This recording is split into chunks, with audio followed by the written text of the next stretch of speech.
చూస్తున్నాము ఆ విజువల్స్‌లో చాలా క్లియర్‌గా అంటే ఎంత అహంకారం వాళ్ళ ఆలోచన విధానంలో గానివ్వండి, వాళ్ళ వ్యవహార శైలిలో మనకు కనిపిస్తుంది. అంటే అక్కడ జరుగుతున్న తతంగాన్ని చిత్రీకరించడానికి వెళ్ళిన రాజ్ న్యూస్ రిపోర్టర్‌ని అతను మాట్లాడిస్తున్న తీరు, అతన్ని పలకరిస్తున్న పద్ధతి మనం చూస్తేనే అర్థమైపోతుంది. మొత్తం అహంకారం మొత్తం అతని మనసులోనే ఉన్నట్టుగా. మరొకసారి ఆ విజువల్ మళ్ళీ మనం ఒకసారి చూద్దాం. అందులో కూడా లోపలికొచ్చి తీసుకో మాకేంటి భయము అనే టైప్‌లోనే అతను మాట్లాడడం గానివ్వండి, లోపల తీసుకునే క్రమంలో కూడా ఏంటిది తీసుకొని నువ్వు రాష్ట్రం మొత్తం టెలికాస్ట్ చేస్తావా? ఏం జరుగుతుంది దానివల్ల అని చెప్పే ప్రయత్నం చేస్తున్నారు అంటేనే మనకు అర్థమవుతుంది. వాళ్ళు ఏ స్థాయిలో ఎలాంటి భయం లేకుండా అటు ప్రభుత్వానికి కానివ్వండి, ఇటు అధికారులకు కానీ భయపడకుండా వాళ్ళు ఎంత స్థాయిలో ముందుకు వెళ్తున్నారో మనకు అర్థమవుతుంది. అంటే ఈ లెక్క ప్రకారం చూస్తే ముఖ్యంగా ఏదైతే మాజీ ముఖ్యమంత్రి కావచ్చు, లేకపోతే వైసీపీ అధినేత జగన్మోహన్ రెడ్డి సొంత జిల్లాలో ఇలాంటి పరిస్థితి ఉంది అంటే మనం అర్థం చేసుకోవచ్చు ఇలాంటి సిచ్యువేషన్ ఉంది. అంతేకాకుండా కడప జిల్లానే కాదు, ఇలాంటి తతంగం రాష్ట్ర వ్యాప్తంగా జరుగుతోంది అన్నదైతే కనిపిస్తుంది. అందులో ముఖ్యంగా ఎవరైతే ఈ మద్యం దుకాణదారులు కానివ్వండి, సిండికేట్లు కానివ్వండి, వాళ్ళు స్థానిక ప్రజాప్రతినిధులతో కలిసి ముందుకు వెళ్తున్న నేపథ్యంలో ఎవరికి భయపడే అవసరం లేదు అనే విధంగా వ్యవహరిస్తున్నట్టుగా మనకు అర్థమవుతుంది. ఒకసారి మనము నెల్లూరుకి వెళ్దాము. నెల్లూరులో కూడా ఒక కొత్త మద్యం పాలసీ నెల్లూరు జిల్లా అధికార పార్టీలకు ప్రధాన ఆదాయ వనరుగా మారింది. మద్యం దుకాణాలకు అనుబంధంగా పర్మిట్ రూమ్లు నిర్వహిస్తున్నారు. గ్రామాల్లో బెల్ట్ షాపులు కూడా నిర్వహిస్తున్నారు. దీంట్లో కూటమి ప్రభుత్వ ద్వితీయ శ్రేణి నాయకులు కీలకంగా వ్యవహరిస్తున్నారు. అనేక ప్రాంతాల్లో ఎమ్మెల్యేల పాత్ర ఉందన్న ఆరోపణల నేపథ్యంలో అధికారులు చూసి చూడనట్టు వ్యవహరిస్తున్నట్టుగా టాక్ వినిపిస్తుంది. ఇక జిల్లా వ్యాప్తంగా మద్యం దుకాణాల అక్రమాలపై నెల్లూరు డిప్యూటీ కమిషనర్ శ్రీనివాసరావుతో మా ప్రతినిధి చరిత్ర మాట్లాడే ప్రయత్నం చేశారు. ఆయన అడిగిన ప్రశ్నలకి నేనేం సమాధానం చెప్పారో ఒకసారి చూద్దాం. నెల్లూరు జిల్లా వ్యాప్తంగా కూటమి ప్రభుత్వం ఏర్పడిన తర్వాత వైన్ షాపులపై అంటే ఎక్స్చేంజ్ పాలసీ మారింది. ఈ వైన్ షాపుల వ్యవహారం ఇటు కూటమి ప్రభుత్వంలో ఏదైతే నిన్నటి వరకు పనిచేసినటువంటి ద్వితీయ శ్రేణి నేతలకైతే ఒక ఆదాయ వనరుగా మారిందనే చెప్పాలి. దీని పట్ల పెద్ద ఎత్తున కాంట్రవర్సీలు జరిగాయి. ఎవరికైతే లాటరీలో వచ్చినప్పటికీ కూడా కొన్ని షాపులు ఓపెన్ చేయలేనటువంటి పరిస్థితి జిల్లా వ్యాప్తంగా కూడా అనేక ప్రాంతాల్లో, అలాగే పర్మిట్ షాపుల వ్యవస్థ, ఇలా అనేకరమైనటువంటి జటిలమైన సమస్యలు ఉన్నటువంటి పరిస్థితి అయితే ఉందనేది చెప్పాలి వైన్ షాపుల దగ్గర.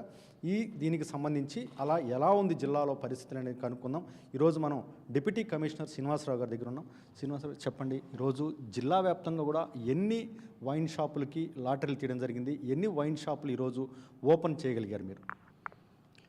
జిల్లా వ్యాప్తంగా నెల్లూరు జిల్లా వ్యాప్తంగా 182 షాప్స్కి మేము నోటిఫికేషన్ ఇచ్చాం. 182 షాప్స్కి లైసెన్సులు కూడా ఇవ్వడం జరిగింది. 182 షాపులు కూడా జిల్లాలో ఫంక్షన్ చేయటం జరుగుతుంది. కాకపోతే ఎక్కడైతే ఒక 2-3 చోట్ల కొంతమంది పబ్లిక్ అబ్జెక్షన్ చెప్పిన చోట వాటిని పరిశీలిస్తున్నాం. వాటిని కూడా సాల్వ్ చేయడానికి మేము ప్రయత్నం చేస్తున్నాం. అలాగే ప్రధానంగా ఏదైతే ప్రజాప్రతినిధులు ఇటు ఎమ్మెల్యేల దగ్గర నుంచి మీకు పెద్ద ఎత్తున ఒత్తిడి ఉన్నటువంటి పరిస్థితి.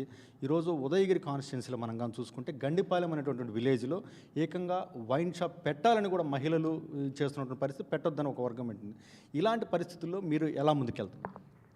ఎలాంటి ఒత్తిళ్ళు లేవండి, ఎలాంటి కూడా ఇంటర్ఫిరెన్స్ అనేది లేదు. కాకపోతే ఎక్కడైతే పబ్లిక్ వాళ్ళకి కొంచెం వాళ్ళు అక్కడ కాదు పెట్టకూడదు మాకు ఇబ్బంది అంటారు, అది తప్పనిసరిగా పరిశీలించడం జరుగుతుంది. ప్రజల యొక్క సంక్షేమ దృష్టిగా ఎక్కడైతే అబ్జెక్షన్స్ ఉంటాయో వాళ్ళని వేరే చోటకి షిఫ్ట్ చేసుకోమని కూడా మేము చెప్పడం జరుగుతుంది. అలాగే మరొక కీలకమైనటువంటి అంశం, జిల్లా వ్యాప్తంగా మీరు ఏదైతే వైన్ షాపులు ఓపెన్ చేశారో, వైన్ షాపులు ఓపెన్ చేసినటువంటి అనేక ప్రాంతాల్లో పర్మిట్ షాపులు ఎవరైతే ఎమ్మెల్యేలకి వాళ్ళ ద్వితీయ శ్రేణి నేతలు కానీ 2 లక్షల దాకా కూడా నగదు తీసుకొని పర్మిట్ షాపులు ఓపెన్ చేసినట్టు కూడా పెద్ద ఎత్తున ఆరోపణలు వస్తున్నాయి. పర్మిట్ షాపులకు ఉన్నటువంటి పరిస్థితి, దీని పట్ల డీసీగా మీరు ఎలాంటి చర్యలు చేపట్టబోతున్నారు? ఇవన్నీ కూడా చాలా అసత్యం అండి. ఎక్కడ కూడా మేము పక్కన కన్జంప్షన్లో కూడా మేము కేసులు పెడుతున్నాం. ఈవెన్ నెల్లూరు టౌన్లో కూడా షాపుల పక్కన తాగినా కూడా మా టీమ్స్ కేసులు పెట్టడం కూడా జరిగింది. అలాంటివి కూడా ఎక్కడ ఎలా చేయము, కంపల్సరీగా మేము యాక్షన్ తీసుకోవడం జరుగుతుంది. మా దృష్టికి వస్తే తప్పనిసరిగా మేము వాటిని కఠిన చర్యలు తీసుకోవడం జరుగుతుంది. మేము కేసులు పెట్టడం కూడా జరుగుతుంది. అలాగే పెద్ద ఎత్తున గ్రామాల్లో బెల్ట్ షాపులు యథేచ్ఛగా రన్ అవుతున్నాయి. బెల్ట్ షాప్ రన్ అయ్యేదానికి ఒక గ్రామం నుంచి 25,000 నుంచి ₹1,00,000 దాకా నెలవారీకి వసూలు కూడా చేస్తున్న పరిస్థితి. దీని పట్ల అధికార యంత్రాంగం ప్రధానంగా ఏదైతే మీ అధికారుల్లో కూడా అధికారికంగా చేతులు మారుతున్నాయి, ముడుపులు అంటూ కూడా ఆరోపణలు ఉన్నాయి. ఇది మీ దృష్టికి వచ్చిందా, లేకపోతే దీని పట్ల మీరు ఒకవేళ మీ దృష్టికి ఎలాంటి చర్యలు ముందుకెళ్తున్నారు? ఇవన్నీ చాలా అసత్యం అండి. మేము కూడా ఇప్పటి వరకు జిల్లా వ్యాప్తంగా ప్రతిరోజు మేము డ్రైవ్ పెడుతున్నాం. ఎక్కడైతే గ్రామాల్లో బెల్ షాప్స్ కానీ ఇంకేదైనా అనాథరిగా 5-10 బాటిల్స్ అమ్మినా కూడా మేము కేసులు పెట్టడం జరుగుతుంది. ఇప్పటి వరకు కూడా 215 అనాగరికంగా షాపుల మీద, అంటే షాప్స్ కాదు, వాళ్ళు ఎక్కడ విలేజెస్లో ఒక చిన్న దగ్గర అమ్ముతున్నా కూడా వాటి మీద కేసులు పెట్టడం జరిగింది. అలాంటివి కూడా మేము ఎక్కడ ఉపేక్షించేది లేదు. మేము ఇంటెలిజెన్స్ తీసుకుంటున్నాం, తప్పనిసరిగా వీటన్నిటి మీద కూడా కఠినమైన చర్యలు తీసుకుంటున్నాం.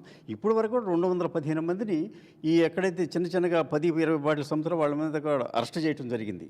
తప్పనిసరిగా మేము యాక్షన్ తీసుకోవడం జరుగుతుంది. ఏదైతే జిల్లా వ్యాప్తంగా కూడా 182 షాపులు ఇక్కడికి లైసెన్సులు రావడం జరిగింది. అందరికీ కూడా లైసెన్సులు కూడా మంజూరు చేసాం. 1-2 ప్రాంతాల్లో ఏదైనా చిన్న ఇబ్బందులు ఉన్నప్పటికీ కూడా వాటిని కూడా అధిగమించేందుకు ప్రయత్నం చేస్తున్నాం.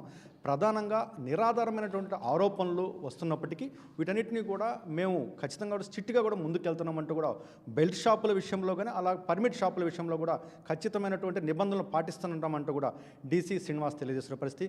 కెమెరామెన్ భరత్తో చరిత్ర కుమార్, రాజ్ న్యూస్, నెల్లూరు నుండి.